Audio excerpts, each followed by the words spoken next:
প্রিয় গাইস, আসসালামু আলাইকুম।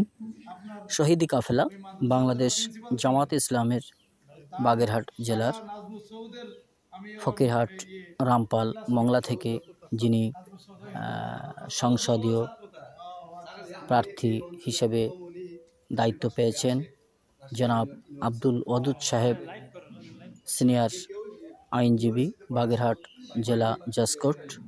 উনি গতকাল সন্ধ্যায় ফকিরহাট উপজেলার পুটিয়া গ্রামে একজন সিনিয়র শিক্ষক খুবই অসুস্থতা আপনারা দেখতে পাচ্ছেন, ওনাকে দেখার জন্য এসছেন, সমস্ত খোঁজখবর নিয়েছেন।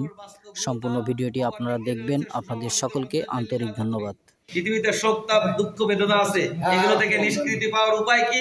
উপায় একমাত্র জ্ঞান অর্জন। আর জ্ঞান অর্জন করতে হলে দরকার বই পড়া, আর বই পড়তে হলে লাগে বই কেনা।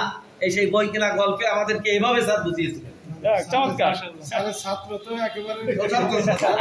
যখন আমাদের কারক এবং সমাজ করাতেন, এমন ভাবে করাতেন, স্যারের করাও শেষ, আমাদের খাতা জমা দেওয়া শেষ। জীবনে কোনোদিন ভুলি নেই কারক সমাজ, এমন ভাবে পড়াইছেন। আমাদের এই অঞ্চলে প্রথম, অন্য অঞ্চলে আরো আগে করছে উনি, পরে করছে ঠিক আছে।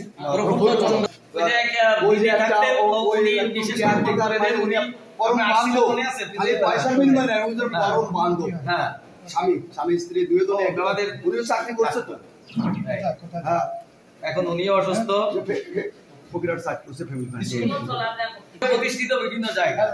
বলুন যদি আসে তাহলে এটা দেখায় না যে এই উকিলটা ছিল নাকি? আমরা একটা কাজ আমার হ্যাঁ, তো আমার খুব খাতির লোক, বলুন।